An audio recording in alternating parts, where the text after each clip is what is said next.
Hi, everyone. Welcome to a brand new episode of Watching Mental Health. And I am so excited to have you here today because I'm really excited for this guest who I believe is a staple in our community and is really doing some amazing things. And so I'm really excited to bring onto the show today Beth Flory, who's the Chief Executive Officer of S.A.F.E, a nonprofit dedicated to supporting survivors of domestic violence. She holds a master's degree in the human resource management and an SHRM-CP designation, which guides her trauma-informed approach to leadership. So Beth is passionate about fostering resilience, emotional safety, and empowerment, both within her team and among the survivors that S.A.F.E serves. And today we're going to be talking about trauma, releasing trauma, managing secondary post-traumatic stress, and really living and being happy and finding happiness after trauma. And so with that, thank you so much for coming to the show today, Beth, and welcome. Thank you for inviting me. I'm super excited to talk with you about these topics. Yeah, they're popular right now. Everyone's talking trauma, and I think that a lot of people are struggling with trauma and maybe are struggling through that cycle and in working through it in order to find another side. So I think this is a really timely conversation. But before we jump into that, let's just start. I always like to start with asking my guests, a little bit about yourself. Who are you in your own words? And, why does this kind of work matter to you? Why did you decide to go into this probably kind of challenging work area? Yeah, so as you did my amazing introduction, thank you for that. I am the CEO of S.A.F.E, comprehensive domestic violence organization here in Henderson, Nevada. And I also consider myself an artist too. So we all have our things that we do, and I love to paint, I love to draw, I love to create, and so I love to try to explore those different areas of my life kind of all at the same time to fill both that right and left brain part of my existence, I would say. So I would say in my own words, I'm a leader in the field of domestic violence as well as a creative person. Yeah, I love that. I also consider myself to be a creative person. I love to paint and, just to be able to use your hand, both sides of your brain, like you're saying. And the work that you do it can get pretty intense. And so before we jump into trauma, I want you to tell us a little bit more about what S.A.F.E is, how long has it been around, and how it serves the community here. So S.A.F.E serves survivors of domestic violence and their children. We have been in operation for 31 years. It will be 32 in February, coming up in a few months. And we provide those services in a couple different ways. So the thing we're probably most known for is our emergency shelter. We have a 62-bed confidential shelter. So what that means is it is totally hidden. So you can't Google it, you can't look up on a map. And that is extremely important for survivors of domestic violence in case they have an abusive partner who is stalking them. It can be very dangerous for somebody to leave their abusive situation. So that helps to provide some security until we're able to move them onto their own house. And then we also have some other services as well. Now, the one we see our most clients through is actually our advocacy program. So these are individuals who may help a victim with a temporary protective order, help them understand court cases that they're going through, help them get connected with resources in the community, like legal aid, for example. We also have counselors that can provide one-on-one therapeutic counseling. They are licensed. We have an LCSW and an MFT, two different types of individuals who can provide counseling. And we also do outreach and education. So we have a person who goes in the community, does tabling events, does speeches. I also do some of that for the agency. And then a 24-hour crisis hotline. So anytime somebody is in need, they want a safety plan, they want to just talk to somebody, learn about our resources, they can call our hotline. It's 702-564-3227. It is staffed 24/7 by our own employees. So we are very well informed on how to work with individuals who may be experiencing domestic violence, or maybe somebody who has a friend or family member and needs some advice on what to do to help their family member. Wow. Wow, it's a lot, and it's so important. And for people who maybe are listening around the country, we're located here in Las Vegas, Nevada, and or Southern Nevada, Henderson, and it's all part of the Southern Nevada, space, right? Yeah. And I think I don't know too much about this area, but I think from what I've heard is we do have a pretty large problem with domestic violence here in Southern Nevada. We have a pretty large problem with sex trafficking here, and Mhm. with victims struggling to find resources and kind of a lot of opportunities for this to happen, for these victims to happen here in our town. Have you noticed that, or is that kind of more of a rumor? Yeah, so domestic violence is a pervasive problem that's all across the United States. Historically, I've worked at Safe House. It'll be about 16 and a half years now. And the old data said 1 in 4 women and 1 in 7 men would experience domestic violence. I just read a data point just in the last month or two that said 1 in 2 women, so half of women will experience domestic violence in their lifetime, and then 2 in 5 men. So that is generally across the whole United States. Now, unfortunately, here in Nevada, we as a state rank in the top 5 for domestic violence related homicides since I've worked here. So I think it was like 1 year that we were not in the top 5 list Oh of my. domestic violence homicides. So it's definitely a pervasive problem. And then you had mentioned sex trafficking. We do serve survivors of human trafficking as well. And Vegas being the town that it is, I think unfortunately it lends to that type of abusive situation Sure. because of the environment we have with the strip, and as well as the transient nature of the city that we have. Yeah. Yeah, absolutely. I think you're right. Just the nature of our city being an international destination in some ways. When we have these large events like the Super Bowl or F1, you always kind of hear of these spikes of, this activity. And so it is too bad. So we really do need, these services. But you're in the brunt of it every day. It sounds like you've been doing this for a long time. How do you deal with that trauma, that post-secondary trauma? And for those who don't know, explain more, what does that mean, that post-secondary trauma that people who are in this work may experience? So when individuals work in types of work that you see horrible things, you hear horrible stories every single day that you're at work. So this could be a job like mine. We also see secondary post-traumatic stress or secondary trauma happen with people who work in hospitals, firemen, police officers.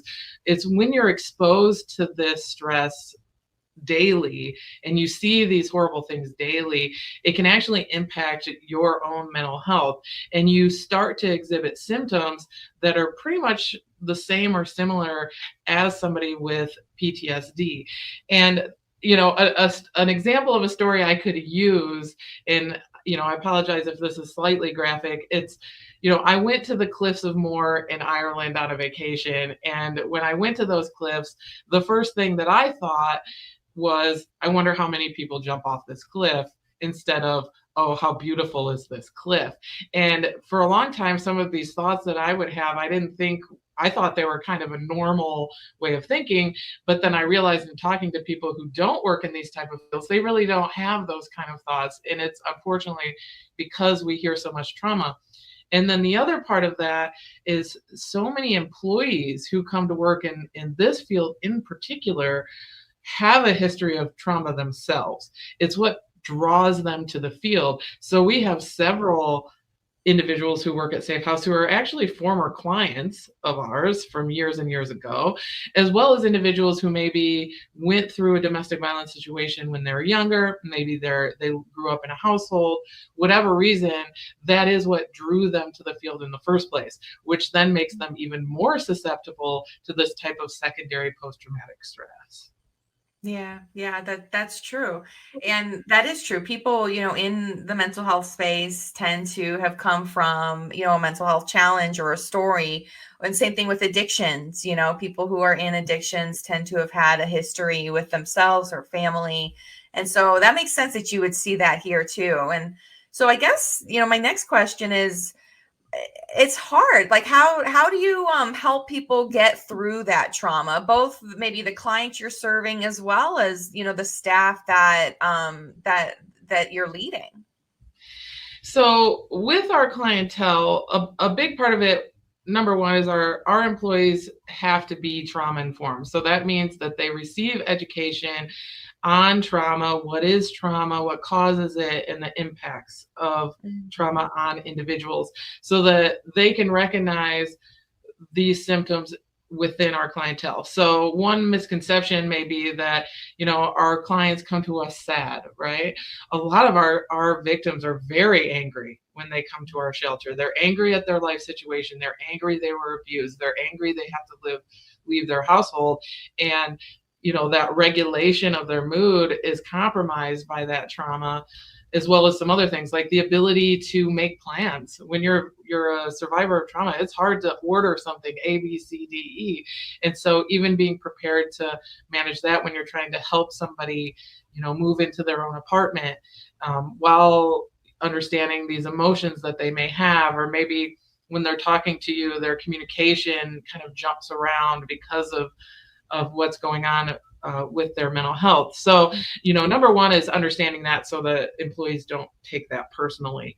We then, as I mentioned, we have our counseling department at Safe House. They use a range of modalities to help people overcome trauma. So some of the common ones are like CBT, which is cognitive behavioral therapy.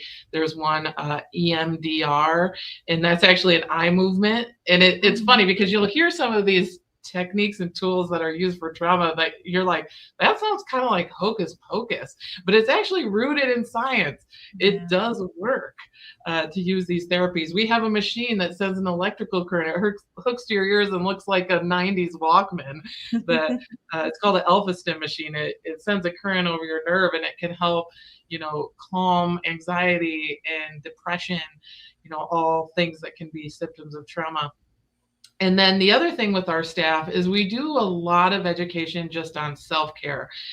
Boundaries is super important in this field, because you can, especially if you're a survivor yourself, you have a victim that you're working with, and you see all the struggles that they have, it can be easy to, overcome your own boundaries, which then would burn you out. So making sure that the staff are educated well on how to establish boundaries, what are healthy coping mechanisms that can help you cope with your work, and just different techniques that can help you be positive. And conversations that I just had recently with, we are hiring for an individual. I was discussing that we as employees here, I am highly against people working overtime. I've worked in some jobs where I've had to work 60, hours a week or something outrageous, or stay over all the time because of call-ins. And we are so conscientious of avoiding overtime with our employees, giving them some flexibility. Our salary employees have flex time, so that they have that ability to step away from the job, have a personal life, and take care of themselves. And we also make sure that we have good, medical coverage, even though we're small, good health coverage to take care of yourself, an EAP program, so that individuals can receive counseling. I myself, throughout the history of working at Safe House, have seen a counselor, I think, on 3 different occasions, where I recognized in myself that I was having an issue, and was like, okay, I need external help for this. And I think it's that mindset of, it's okay for me to get help as a provider. I think it can be easy as a provider to think you need to be the end all be all. You need to be the picture perfect person, that helps other people, and really recognize, okay, it's time for me to take care of myself so that I can take care of other people. Yeah, absolutely. I think that what a powerful approach to taking care of your team and your staff. you're small but mighty. And it's almost like it's not an excuse to say, well, we're a small team, so we really work everyone to the bone. It's like, no, that's not what we do. And people just don't talk about how burnout impacts the people who are in this space so much. And especially here in Nevada, like we have such a high, I think, rate of provider burnout of people who are doing this work, this first responder type work and helping victims out in the community, that they just burn out, and then we can't use them anymore, right? So we need that time. We need to be able to have our lives.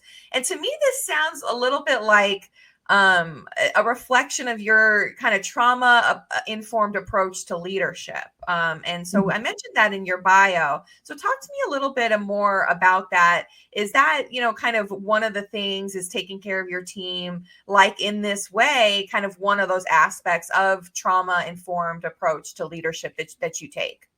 Yeah, so a big part of it is, number one, is recognizing that your team can end up with secondary traumatic stress. So you have to, that is number one, right? You have to recognize that. And, luckily, because we work with trauma, we're educating ourselves on trauma already, that we can kind of easily transfer that. So that's number one.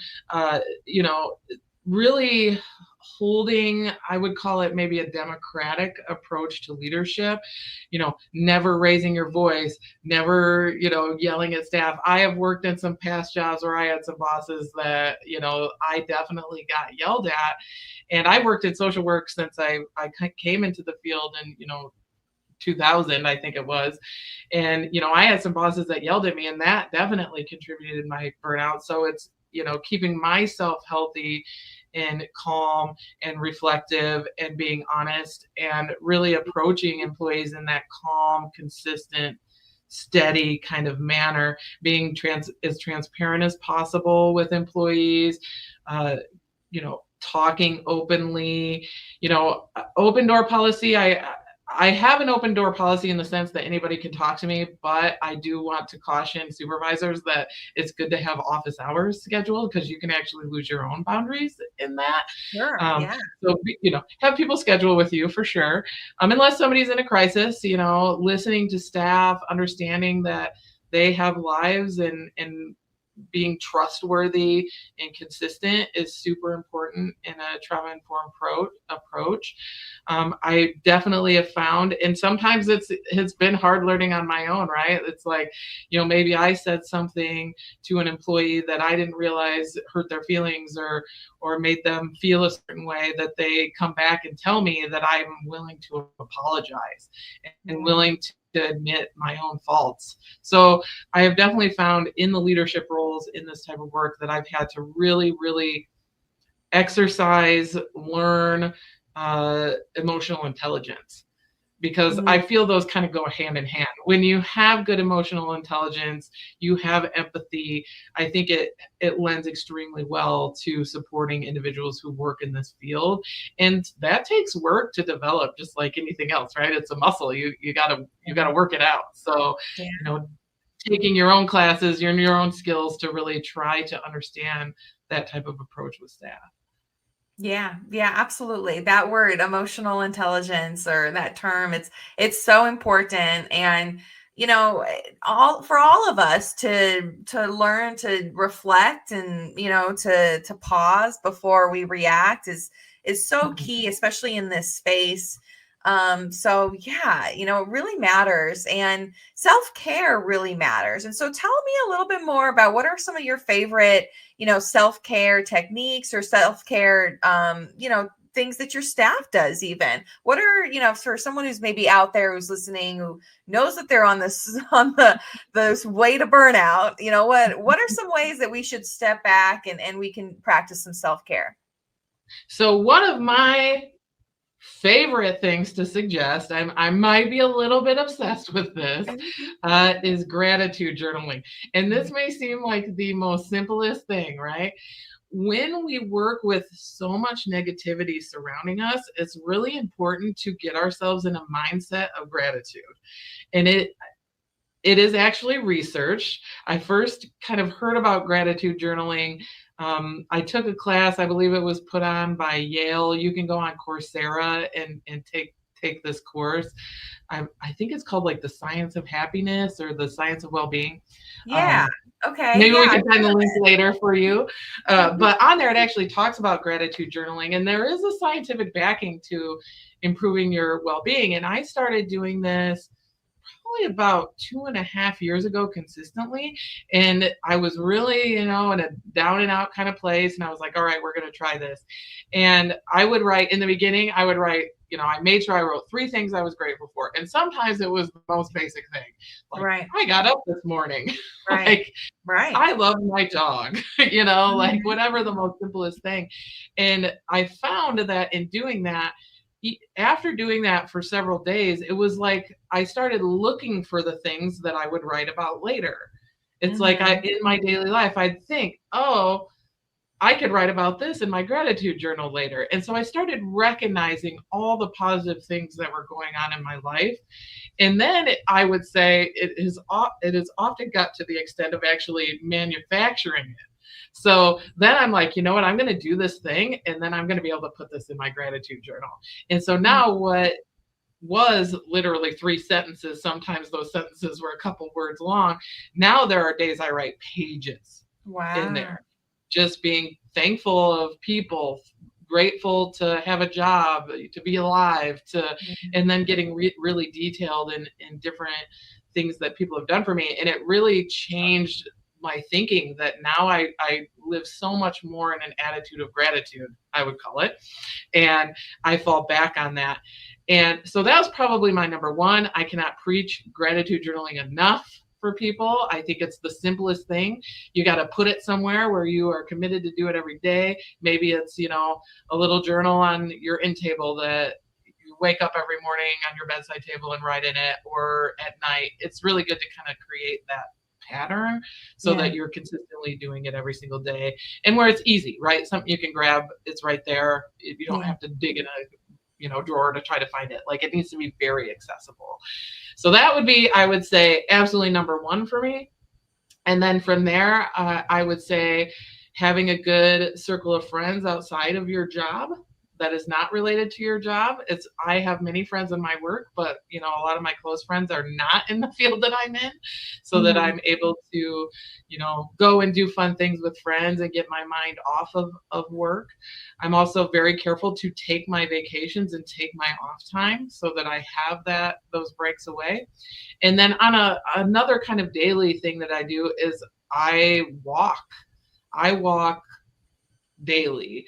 It is pretty regular that I get up to 10,000 steps a day. I'm very lucky. I live in Boulder City, which is a nice, fun little town, and I live really Yeah. close to downtown. So Mhm. I'm constantly walking my dog, and walking has such a beneficial impact in so many different ways. Mhm. It helps your endorphins. There's also a lot of research around trauma and exercise. Using Mhm. both sides of your body can help overcome traumatic experiences. So riding a bike, walking, exercises, dancing, yoga. I also do yoga. It helps keep that brain working and both sides of your brain communicating, which helps overcome trauma as well. Yeah, actually, yeah, that's true. That's absolutely true. To keep your body moving is so good for your mental health, and people just don't realize that. And I just loved all the things you said. But and I hate to keep going back to this, but I love how you said I take my vacation, right? I take my time off. I was in a class, like a mental health class, where we were, talking about helping people who are struggling with suicide, and they were like, raise your hand if you're there and available and accessible at all times of the day, right? And there were people who were raising their hand, and I was like, I'm not raising my hand, like I'm because I'm not that. I know I'm not that, and then I almost feel bad, right? Like, oh, I should be Mhm. available, I should be here, whenever anybody needs me, but the truth is I can't. Like, I need to have those boundaries in place in order, I need to practice that self-care in order for me to then show up right when I do show up. And so I love that you keep mentioning that, because people are like, oh, you have to be accessible all the time because a crisis can happen any time of the day or night. And that's true. A crisis can happen any time of the day or night, but you yourself don't have to be there every time in the day or night, right? Well, and that's why we, should have a community around this, right? Or adequate staffing in a job so that we shouldn't have to roll 24/7, Right. in a crisis. We shouldn't. And I have worked in some fields where I was on call 24/7. And that's why it's important that I have, like, one of the changes I made when I became CEO of Safe House is I actually put an assistant manager at our shelter, because for the entire time I was here, there was only a manager that was running the shelter, the emergency services director. And I was like, we need an assistant manager, if not just for the on-call portion, because that facility is 24/7. There are crises anytime. So Yeah. I'm like, you need to be able to pass that phone to somebody else. And then even with our advocates, our advocate supervisor talks about, hey, our courts are open at night. Yes, I have kind of a varied schedule to accommodate clients who may have work, but I have my cutoff time. My Right. cutoff time is my cutoff time, and I can call in the morning. There's nothing that's going to change that. And there are resources in the community for those more extreme cases, right? When you have somebody who is experiencing suicidal thoughts and different things, there are those community resources. And even then, it's like not the same person is working that Highline every single day, all day Right. long. You're Right. Right. shifting your workers. So it's super important for people to get a break. I can't, yeah, besides the gratitude journaling, that's my other one. Take a break. Take Make a sure break. you take a break. And we have an amazing off time package at Safe House. We are a nonprofit, so maybe our wages can't be as high as some other places, but man, our paid time off, we make sure that we have accessible paid time off. We far exceed like any casino in Vegas with paid time Yeah. off. Yeah, no, that's really great. And it's so important, to be able to take that time and to put in those boundaries. And that is what, when you don't, I feel like that is what helps increase these, PTSD responses that we get both on a secondary level, but then also, the people who are struggling will continue to struggle, because we live in such a society where it's like, I'm not, if I'm not doing something, I'm not successful, right? Like it's a Mhm. constant push, push, push. We have to go, go, go, especially here in Vegas, right? Things can be fast, right? But sometimes you need Yeah. to slow down. And it feels like, when you're dealing with trauma, sometimes like that is the approach, right? Is to slow down. hmm Yeah, and I think so, and to do things that you love and that excite your brain in some other way. There's that saying, "Don't put all your eggs in one basket." Have some other eggs. Have a hobby that you're interested in. Basically, anything that can get your mind out of the space that you're in and that is healthy. The original thought is, people say with self-care, like, oh, I'm going to have a glass of wine and take a bath. That is a lovely thing to do, and I absolutely do it for sure. Have a Mhm. glass of wine and take a bath. But there could be a problem if your only way of coping mechanism is having the glass of wine, right? Then you're getting into something that's a little bit more unhealthy and is more of a short-term fix, an immediate fix, a band-aid, which is important. We need our band-aids, Yeah. but we have to focus on what is the long-term fix to make sure that we maintain our mental health while working with others. And that's when we get into things like gratitude journaling that we're doing every day, these habitual habits that can help keep us well, like exercise, walking, yoga, you know, Mhm. pickleball. I mean, Right. whatever it is, art, painting. Like we both are painters. Mhm. Painting is a huge coping mechanism for me because it's just something that gives my brain something else to do rather than Exactly. focus on these terrible stories that we get to hear all the time. Yeah, I know, I know.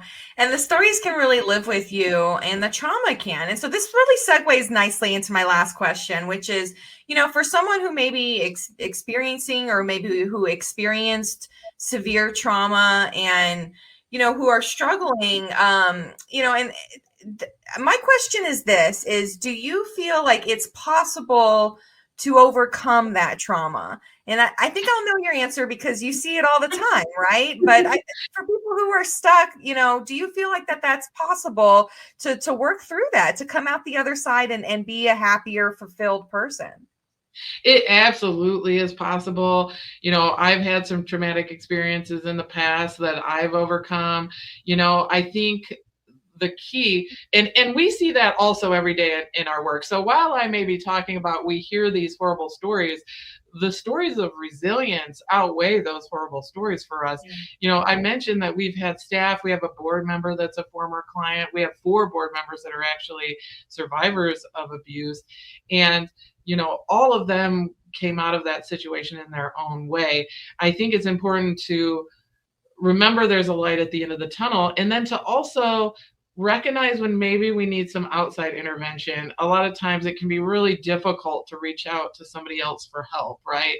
And, as I mentioned earlier, there's a point in my time where I was like, okay, I think I need some professional help. I think I need a little bit more than the activities that I'm doing, and that's okay. And to not stigmatize that need for extra assistance, to maybe see a mental health therapist or a counselor, or in some people it may be culturally related, or maybe Reiki or whatever it is that spiritually fulfills your cup.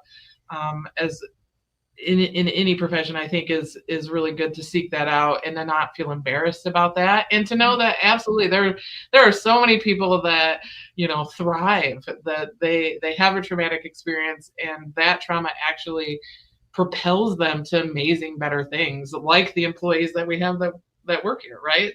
They've been propelled by their trauma to actually make a mark on this world, in Las Vegas, to improve the community. So it's definitely possible, and I see it every single day. I see it every day. And so it is definitely attainable. Yeah, absolutely. Absolutely. I think that when we're in the dark, it can be hard to see the light on the other side, and it can be hard to reach out for help.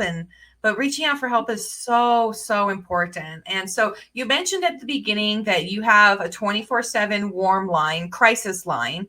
So talk to me about that again. Tell us the number one more time so that way we have it. So the 24-hour hotline, it's 702-564-3227. You can call anytime, day or night. And, the individuals on that line, we specialize in domestic violence. However, we do have resources that we can give out to people. So we do get a number of calls that are not domestic violence related. And that's amazing. We have our book that we can go through and say, okay, what are you facing? We can give you a referral and know a lot of the resources that are in our community. And like I said before, to be a listening ear to decide how to move forward with your situation, however that may be, whether that's maybe getting into our emergency shelter if you're a victim, or maybe just safety planning on how to leave to go and move somewhere else, or whatever it may be, we're here to support. That's beautiful. And it's so, so important for our community. So I'm just so glad that I had you on today to talk more about Safe House, to talk more about trauma, to talk more about boundaries, self-care. These are all things that really matter, not only here locally on the ground, but everywhere. We are such a constant go society that to step back and to focus on us, and to focus on our self-care and our working through trauma is so, so important. So thank you for your time, Beth. This was such a great episode. How can people get in touch with you if they wanted to reach out to you or learn more about Safe House? So we have our website. It's safehousenv.org. So that's like Safe House Nevada. So safehousenv.org. You can look at all of our programs that we have and different parts of our agency. You can always call that hotline number and they can transfer you to our extension. We do have another phone number that's to our office, which is 702-451-4203. So you can call that number, and want to get in touch with me that way, you can definitely do that. So okay, we also have our Instagram and Facebook. Those are all Safe House NV. So We're around. You can find us. Fabulous, fabulous. And for anyone now, so I grew up donating clothes to the women's shelter here in Las Vegas. So if anybody wants to donate supplies or clothes, do you accept those? Is that something that you're looking for regularly? Yeah, so we have a wish list that's on the safehousenv.org website. So those are items that we need pretty much all the time. Examples might be like pajamas, shampoo, conditioner, hygiene products. Sure. Those are some pretty common. Diapers, especially large size. We have a lot of large babies. So those 5-6 diapers are always in need of ours. So we have our wish list online. Can definitely look at that. And those can be donated at our office. And then for any items that if somebody has some used clothing, we do have a partnership with a thrift store on Lake Mead and Boulder Highway. It's called the Giving Store. And our relationship is really unique with them because we do get a portion of their profits. However, our clients also get vouchers to be able to shop there if they need anything. So, we get a lot of individuals in our shelter who they have to basically leave everything at home. They come with nothing. We like to have the pajamas on hand to give them something right away so that they have something comfortable to sleep in. And then we help them get down to the Giving Store to pick out some new items if they don't have anything. So it's a really great relationship we have with the Giving Store. Yeah. And so I highly recommend that if anyone has any extra used clothing or furniture or housewares, that is a place that they could donate to. That's very reputable and very supportive of our programs. Well, that's fabulous. That's so good to know. Thank you so much. Thank you again for your time. And for everyone listening, thank you for tuning in today. We are live every first and third Wednesday of the month, but you can see all of our episodes at katierosewaechter.com. And I'm excited for this, just a great episode, and looking forward to seeing everyone again next time here in a couple of weeks. Have a good one, and we'll see you soon. Bye. Bye.